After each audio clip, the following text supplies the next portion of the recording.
किस तरह का हुई और किसके ऊपर आपका खास आरोप है और क्या करना चाहते हो आगे? पिछली 6 फरवरी को अहमदाबाद के कुबेर नगर एरिया में सोनल बहन राठौड़ और उनकी लड़की अपने घर पे अकेली थी। तब कुछ दारू के बुटलेगर वहाँ से दारू की सप्लाई कर रहे थे, तो सोनल बहन ने इनका विरोध किया और वहाँ से दारू निकालने के लिए मना बोल रहा। तो बुटलेगरों द्वारा उन पर जानलेवा हमला किया गया। ये सोनल बहन और उनकी लड़की दोनों अकेली घर पे थी। तब उन पे धारदार हथियारों से, तीक्ष्ण हथियारों से उन पर हमला किया गया और उनकी हालत अभी बहुत गंभीर है। हमारी जो डिमांड है वो ये है कि गुजरात में दारूबंदी की जो इतनी बड़ी बड़ी बातें होती है, हमारे मुख्यमंत्री विजय रूपाणी द्वारा जो दारूबंदी के लिए जो नए नए कानून बनाए जाते हैं, लेकिन वो सिर्फ कागज़ पे है। जो उनका इम्प्लीमेंटेशन होना चाहिए, अमलीकरण होना चाहिए, वो अभी तक हुआ नहीं है। तो हमारी डिमांड है कि ये दारूबंदी के लिए सरकार पूरी तरीके से काम करे, पूरी कोशिश करे और ये जितने भी दारू के अड्डे हैं वो बंद होने चाहिए। अहमदाबाद जो है वो गुजरात का हेडक्वार्टर है। अहमदाबाद का कोई भी एरिया ऐसा अभी नहीं है कि वहाँ पे ये गैरकानूनी तरीके से दारू नहीं बिकता होगा। बहुत सारे बुटलेगर कहते हैं कि आप हमारा कुछ बिगाड़ नहीं सकते। हम पुलिस डिपार्टमेंट के ऑफिसरों को या यहाँ तक कि हम होम मिनिस्टर और चीफ मिनिस्टर तक को दारू का हफ्ता पहुँचाते हैं, तो आप जो है पब्लिक हमारा कुछ बिगाड़ नहीं सकते। आपने किन किन प्रकार किस किस को इस बारे में जानकारी की और उनकी तरफ से किस प्रकार का सरकार की तरफ से आपको सहयोग मिला है और क्या आगे की रणनीति रहेगी? कल हमारी टीम ने सोनल बहन राठौड़ जो कि पीड़ित महिला है उनकी मुलाकात की थी। यहाँ से हम लोगों ने होम मिनिस्टर प्रदीप सिंह जाडेजा को फ़ोन पे बात किया था, होम सेक्रेटरी MS दागुर साहब को बात किया था, फिर शेड्यूल कास्ट वेलफेयर डिपार्टमेंट जो है उनके डायरेक्टर जो कापड़िया सर है उनसे फ़ोन पर बात किया था। तो जितने भी जिम्मेवार ऑफिसर हैं उनसे हमारी बात हुई थी। हम लोगों ने डिमांड रखी थी कि जितने भी अपराधी हैं जिनका नाम FIR में है उनको तुरंत अरेस्ट किया जाए, पीड़ित परिवार के लोगों को पुलिस प्रोटेक्शन दिया जाए और जितने भी दारू के अड्डे जो गैरकानूनी तरीके से चल रहे हैं उन पर तुरंत रोक लगे।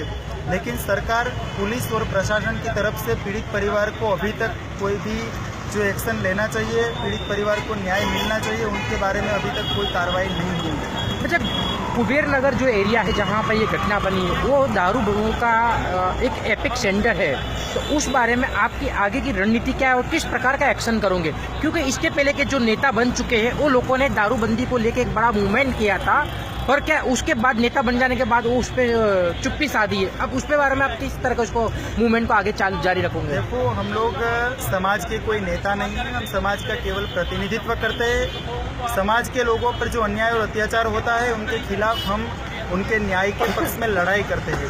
कुबेर नगर जो है वो अहमदाबाद का दारू का एक हब है। वहाँ पे आपको देशी और विदेशी किस्म की हर तरह की आपको दारू मिल पाएंगी।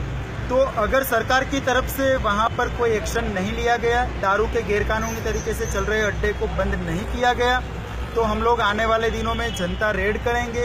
दारू के बुटलेगरों को उनके घर पे जाके हम लोग उनका जो दारू का जो पर्दाफाश करेंगे, मीडिया के दोस्तों को भी हम लोग साथ में रखेंगे।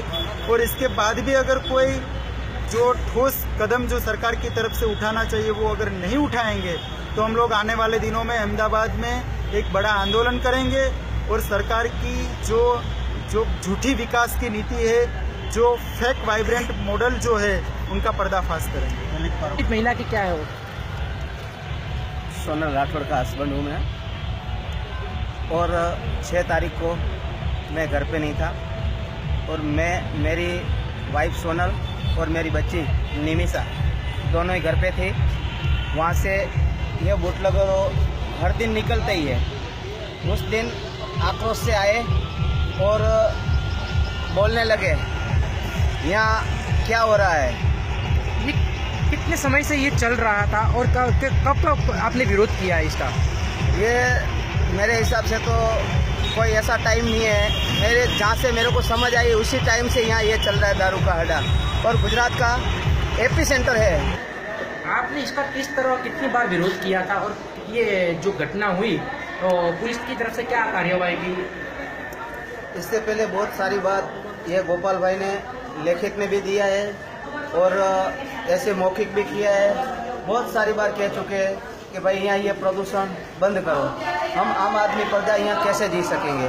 फिर भी नहीं समझ पाया कोई लोग, कोई प्रशासन नहीं मिला, कोई उसका उकेल नहीं आया आज दिन तक। अगर जो पहले उकेल आ गया होता तो ऐसे हादसा कभी नहीं बनता। और सारे लोग हैं वहाँ पे गुजरात का एपी सेंटर बना के बैठे हैं, चोरी करते हैं, लूट करते हैं और दारू भी बिंदास बेचते हैं। सबको मालूम है, सारे गुजरात को मालूम है, सारे प्रशासन को भी मालूम है ये यहाँ पे चल रहा है, जो भी सबको मालूम है। फिर भी ऐसे क्यों? कोई कानून व्यवस्था, कोई ऐसा नहीं है कि यहाँ उसका कोई खौफ होवे, कोई डर होवे। आज दिन तक ऐसा हुआ नहीं। अच्छा, मुख्य सूत्रधार पकड़ा गया है? जो 3 लोगों ने आपने बताया पकड़े गए, तो मुख्य सूत्रधार पकड़ा गया है कि नहीं पकड़ा गया?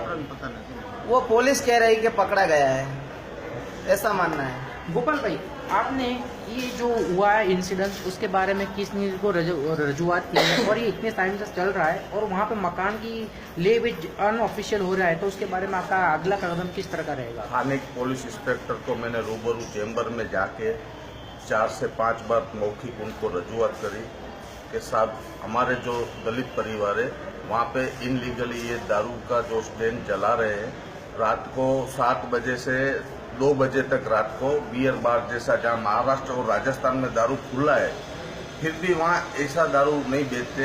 ऐसा ये गुजरात के अंदर कुबेर नगर के अंदर जो दलित विस्तार है वहाँ मकान खरीद के ये लोग दारू के स्टैंड चला रहे हैं। हम लोगों ने विरोध किया कि ये हमारे विस्तारों में हम दारू नहीं चलाने देंगे अड्डे। तो ये बात बुटलेगरों तक किसने पहुंचाई ये बात? जब मैं जवाबदार अधिकारी को ये बात बता रहा हूँ कि हमारी बेटियां बाहर नहीं निकल सक रही है और इसकी मैं रजूआत स्थानिक इंस्पेक्टर को कर रहा हूँ। तो आप ऐसा मानते हो कि स्थानिक लोग भी इसमें इन्वॉल्व है, जो अपने मकान ऐसे दारू बेचने वाले को दे रहे, किराए पे दे रहे, कोई बेच रहा है, तो उनका विरोध होना चाहिए? और किस तरह का विरोध करूंगा? स्थानिक लोग कोई ऐसा नहीं है, ये लोग दूसर के हिसाब से ही स्थानिक लोग कंटाल के मकान बेच के चले जा रहे हैं। कोई एक मकान ऐसा कोई खरीदते, उसके बाद जो ये आके जो प्रवृत्ति करते हैं, जो बियर बार और दारू का जो स्टैंड चालू करते हैं, तो वो वहाँ गरीब प्रजा है और पीड़ित प्रजा है, वो उसको आवाज नहीं उठा सकती है। इसके लिए कंट्रोल के शांति से रहने के लिए वो खुद का मकान भी मजबूरी में बेच के चले जाते हैं इन लोग के पास।